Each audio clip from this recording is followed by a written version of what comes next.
आप सभी देशवासियों को मेरे और इस चैनल के माध्यम से दशहरा की ढेरों सारी शुभकामनाएं। मैं ऊपर वाले से दुआ करता हूं कि आप जहां भी रहें अपने परिवार के साथ खुशहाल रहें। आज की जो सच्ची घटना मैं आपको सुनाने वाला हूं, दरअसल ये घटना है भारत की राजधानी दिल्ली शहर की। दक्षिणी दिल्ली का एक इलाका पड़ता है न्यू फ्रेंड्स कॉलोनी। बात कर रहा हूं मैं 8 अगस्त 2021 की सुबह के करीब 9 बजे के आसपास। दरअसल न्यू फ्रेंड्स कॉलोनी के अंतर्गत सुखदेव विहार के नाले में एक व्यक्ति का डेड बॉडी मिलता है, जो डेड बॉडी एक सूटकेस में बंद था। इधर पुलिस को जैसे ही सूचना मिलती है, पुलिस अपने टीम के साथ घटनास्थल पर पहुंचती है और उस सूटकेस को नाले से बाहर निकालती है। पुलिस जब सूटकेस को ओपन करती है तो मालूम चलता है कि मरने वाले व्यक्ति की उम्र लगभग 33 से 34 साल के आसपास है। दरअसल उसके गले पे किसी तेज़धार हथियार को चला दिया गया था। पुलिस जब डेड बॉडी को चेक करती है तो मालूम चलता है कि उसके दाहिने हाथ पे एक टैटू बना है जिस पे उसका नाम नवीन कुमार लिखा था। पुलिस सबसे पहले डेड बॉडी को अपने कब्जे में लेती है और फिर उसे पोस्टमार्टम के लिए भेज देती है। लेकिन पुलिस के सामने अब सबसे बड़ा चैलेंज ये हो जाता है कि जब तक मरने वाले व्यक्ति का शिनाख्त नहीं हो जाता, पुलिस इस केस में एक कदम आगे नहीं बढ़ सकती थी। इसीलिए पुलिस मरने वाले व्यक्ति का डिटेल्स लेकर एरिया के तमाम थानों में सर्कुलेट करती है। लेकिन जैसे ही ये डिटेल खानपुर के अंतर्गत नेवसराय थाने में पहुंचता है, नेवसराय थाने की पुलिस एक महिला को फ़ोन करती है जिसका नाम है मुस्कान।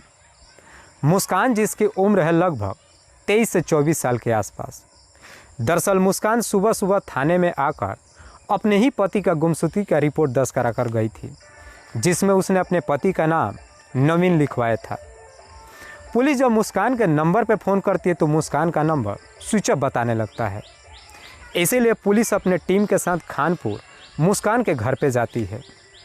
लेकिन मुस्कान के घर पे पुलिस जब पहुंचती है तो मालूम चलता है कि मुस्कान एक किराए के घर में रहती थी और उसने अपना घर खाली कर दिया था।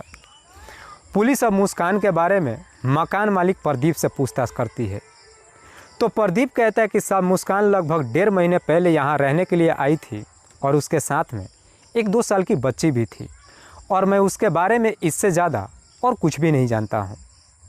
अभी पुलिस इधर मकान मालिक से पूछताछ कर ही रही थी, तभी पड़ोस का रहने वाला एक व्यक्ति पुलिस वालों से कहता है कि साहब मुस्कान की माँ का नाम है मीनू। मीनू जो यहाँ से थोड़ी ही दूर पे एक किराए के घर में रहती है।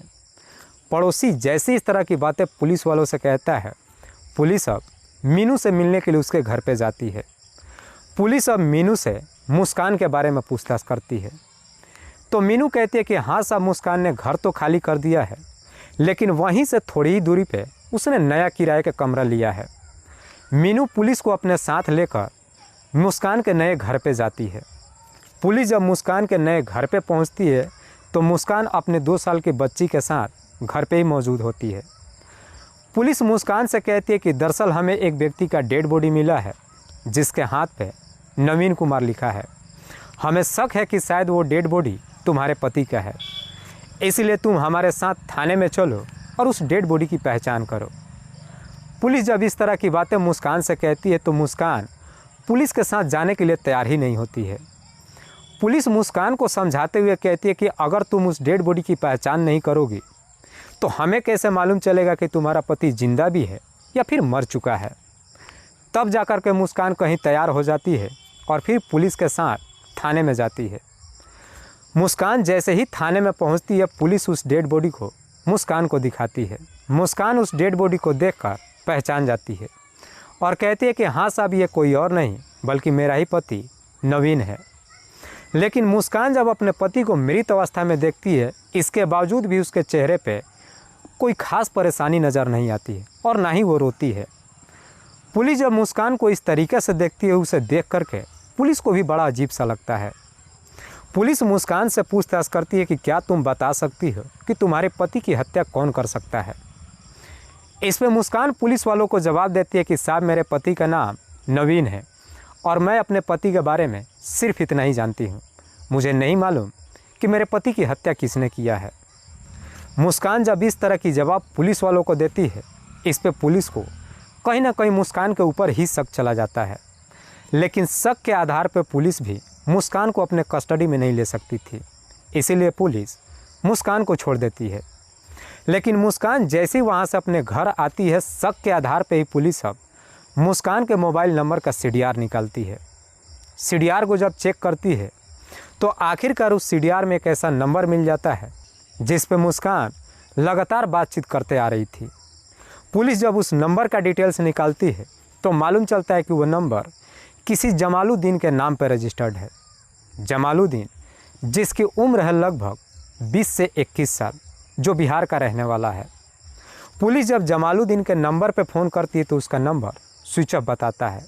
पुलिस को अब पूरा यकीन हो जाता है कि शायद नवीन की हत्या करने में मुस्कान ज़रूर शामिल है। इसी डिटेल्स के आधार पर पुलिस फिर से मुस्कान के घर पर जाती है और उसे अपने कस्टडी में लेकर थाने में पहुंच जाती है और फिर मुस्कान से नवीन की हत्या के बारे में सख्ती से पूछताछ करना शुरू करती है। पुलिस जैसे ही अपना सख्ती दिखाना शुरू करती है, आखिरकार मुस्कान भी मजबूर होकर अपनी सच्चाई कबूल कर लेती है। लेकिन मुस्कान जब इस हत्या की पूरी कहानी बताती है तो इसे सुनने के बाद किसी को भी अपने कानों पे यकीन ही नहीं होता है। दरअसल इस कहानी की शुरुआत होती है घटना से लगभग ठीक 4 साल पहले, साल 2016 में। मुस्कान के पिता का नाम है विजय, माँ का नाम है मीनू।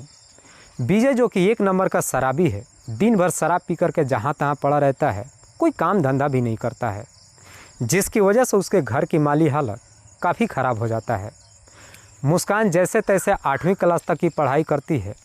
साल 2016 में अपनी पढ़ाई छोड़कर अपने घर की जिम्मेदारी अपने सर पे ले लेती है और फिर एक प्राइवेट कंपनी में नौकरी करने लगती है। मुस्कान जिस प्राइवेट कंपनी में नौकरी करती है, वहीं पे उसकी मुलाकात नवीन से होती है। नवीन से जब मुलाकात होती है, पहले दोनों के बीच में दोस्ती होती है और फिर दोनों के बीच में प्रेम प्रसंग शुरू हो जाता है। नवीन और मुस्कान के बीच में जब प्रेम प्रसंग शुरू होता है, दोनों शादी करने का फैसला कर लेते हैं। लेकिन मुस्कान के माता पिता इस शादी का मंजूरी नहीं देते हैं, इसीलिए मुस्कान अपने माता पिता के खिलाफ जाकर नवीन से लव मैरिज कर लेती है। दोनों जब शादी कर लेते हैं, एक किराए का कमरा लेकर दोनों एक साथ रहने लगते हैं। शादी के जैसे ही 2 साल का समय गुजरता है, मुस्कान एक बच्ची को जन्म देती है। पर जैसे ही साल 2020 आता है, पूरी दुनिया में एक बीमारी आती है, कोरोना, और इसके वजह से पूरी दुनिया में लॉकडाउन लग जाता है, जिसकी वजह से हर किसी का काम धंधा बंद हो जाता है। इधर नवीन का भी काम धंधा जब बंद हो जाता है, उसके घर की माली हालत काफ़ी ख़राब हो जाता है, जिसकी वजह से अब नवीन दारू शराब भी पीने लगता है। इसलिए नवीन और मुस्कान के बीच में अब आए दिन झगड़े तकरार शुरू हो जाता है। दोनों के बीच में जब झगड़े तकरार शुरू होता है, नवीन मुस्कान की बुरी तरीके से पिटाई भी करने लगता है। जैसे ही 5-6 महीने का समय गुजरता है, एक दिन नवीन जब मुस्कान की पिटाई करता है, मुस्कान इस कदर से नाराज़ हो जाती है कि अपनी बच्ची को लेकर अपने माँ के पास चली आती है और फिर अपने माँ के ही साथ रहने लगती है। इस बीच में नवीन मुस्कान को बुलाने के लिए कई बार आता है, लेकिन मुस्कान अपने पति के साथ जाने के लिए तैयार ही नहीं होती है। इधर नवीन जब भी मुस्कान को बुलाने के लिए अपने सास के घर पे जाता है, जाकर के वहाँ पे काफ़ी लफड़ा भी करता है। इस वजह से मुस्कान की माँ इस कदर से परेशान हो जाती है कि नवीन को बिना कुछ बताए ही मुस्कान को वहाँ से थोड़ी दूर पे एक किराए का कमरा दिलवा देती है, जहाँ पे मुस्कान अपनी बच्ची को लेकर अकेले रहने लगती है। मुस्कान जिस किराए के कमरे में रहती है, वहीं के पड़ोस का रहने वाला जमालुद्दीन जिसकी उम्र है लगभग 21 से 22 साल, जो बिहार का रहने वाला है, जब मुस्कान के पड़ोस में रहता है। इसी वजह से जमालू और मुस्कान के बीच में भी प्रेम प्रसंग शुरू हो जाता है। हालांकि दोनों के बीच में जब प्रेम प्रसंग शुरू होता है, इस बात की जानकारी मुस्कान की मां को नहीं मालूम चलता है।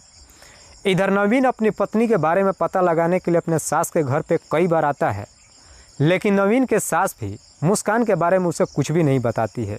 जैसे ही 1 महीने का समय गुजरता है, इधर मुस्कान और जमालू के बीच में जब प्रेम प्रसंग शुरू होता है, एक दिन जमालुद्दीन मुस्कान की बच्ची को लेकर के जब मार्केट में जाता है, दुकान पे जब मिठाई खरीद रहा था, वहीं पे मार्केट में नवीन अपनी बच्ची को देख लेता है। नवीन जब अपनी बच्ची को देखता है तो जमालू का पीछा करना शुरू कर देता है और पीछे पीछे चलते आखिरकार मुस्कान के नए घर पे पहुंच जाता है। इधर मुस्कान जब अपने सामने अपने पति को देखती है तो देख करके एकदम से हैरान हो जाती है कि आखिरकार नवीन को उसके नए घर का पता कैसे चल गया। लेकिन नवीन जब मुस्कान के नए घर पे जाता है फिर से मुस्कान को अपने साथ ले जाने की बात कहता है, लेकिन मुस्कान अपने पति से साफ साफ कह देती है कि मुझे तुम्हारे साथ रहना ही नहीं है। इसके बाद भी नवीन कई बार अपनी पत्नी को मनाने के लिए जाता है, लेकिन मुस्कान अपने पति के साथ जाने के लिए तैयार ही नहीं होती है। 7 अगस्त 2021 को रात्रि के वक्त नवीन अपनी पत्नी से मिलने के लिए जब उसके घर पे जाता है तो उस वक्त मुस्कान के कमरे में जमालुद्दीन भी मौजूद था। उस कमरे में जब जमालुद्दीन को देखता है, नवीन देखकर एकदम से गुस्से में आ जाता है और अपनी पत्नी की बुरी तरीके से पिटाई करने लगता है। मुस्कान की जब बुरी तरीके से पिटाई करता है तो जमालुद्दीन भी उसका बीच बचाव करने के लिए जाता है, लेकिन जमालुद्दीन जब उसे बचाने की कोशिश करता है तो नवीन अपनी पत्नी को छोड़कर जमालुद्दीन की पिटाई करने लगता है। जमालुद्दीन की पिटाई नहीं करता है बल्कि उसकी माँ बाप को गंदी गंदी गालियाँ देने लगता है। जैसे ही उसकी माँ बाप को गंदी गंदी गालियाँ देना शुरू करता है, जमालुद्दीन इस कदर से गुस्से में आ जाता है कि उस घर में से एक तेज़धार हथियार निकाल कर लाता है और नवीन के गले पे चला देता है, जिसकी वजह से नवीन की घटनास्थल पे ही मौत हो जाती है। नवीन जैसे इस दुनिया को छोड़ के चला जाता है उसके बाद से जमालुद्दीन और मुस्कान दोनों मिल करके नवीन की डेड बॉडी को ठिकाने लगाने के लिए पहले उसकी डेड बॉडी को बेहतर तरीके से धुलाई करते हैं, अपनी घर की साफ़ सफाई करते हैं। उसके बाद से जमालुद्दीन एक बड़ा सूटकेस लाता है और उस सूटकेस में नवीन की डेड बॉडी को पैक कर देता है और उसकी डेड बॉडी को ठिकाने लगाने के लिए उसी रात को ही जमालुद्दीन अपने एक दोस्त विवेक के नंबर पर फ़ोन करता है और इस पूरी घटना के बारे में बताता है।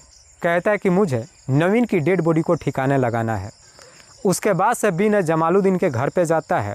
उसी रात को ही उस सूटकेस को दोनों लेकर के घर से बाहर निकलते हैं, एक ऑटो बुक करते हैं और उसी ऑटो पे लोड करके सूटकेस को लेकर के सुखदेव विहार में जाते हैं और सुखदेव विहार के नाले में सूटकेस को फेंक करके दोनों वापस अपने घर चले आते हैं।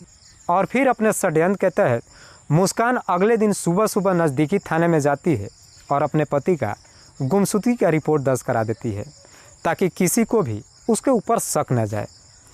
वाकई में मुस्कान जब ये पूरी कहानी पुलिस वालों को बताती है तो पुलिस अब जमालुद्दीन की तलाश करना शुरू करती है। पुलिस जब जमालुद्दीन के नंबर पर फ़ोन करती है, उसका नंबर जब स्विच ऑफ बताने लगता है, उसका मोबाइल सर्विलांस पर डाल देती है। लेकिन जैसे ही सर्विलांस पर डालती है, इधर जमालुद्दीन का मोबाइल जब ऑन होता है तो उसका लोकेशन उत्तर प्रदेश के मुरादाबाद का दिखाता है। दरअसल जमालुद्दीन ट्रेन पकड़ के अपने पैतृक गांव बिहार जा रहा था। जैसे ही उसका लोकेशन दिखाता है, पुलिस जीआरपीएफ से कांटेक्ट करती है और मुरादाबाद से ही ट्रेन से उसे गिरफ्तार कर लेती है। फिलहाल पुलिस ने तीनों आरोपियों को अपने कस्टडी में लेकर इन तीनों पर गंभीर धारा में मुकदमा दर्ज करके जेल भेज दिया है। दोस्तों, इस पूरी घटना के बारे में आप क्या सोचते हैं? आप अपनी राय हमें कमेंट बॉक्स में ज़रूर दीजिएगा। तब तक के लिए जय हिंद, जय भारत।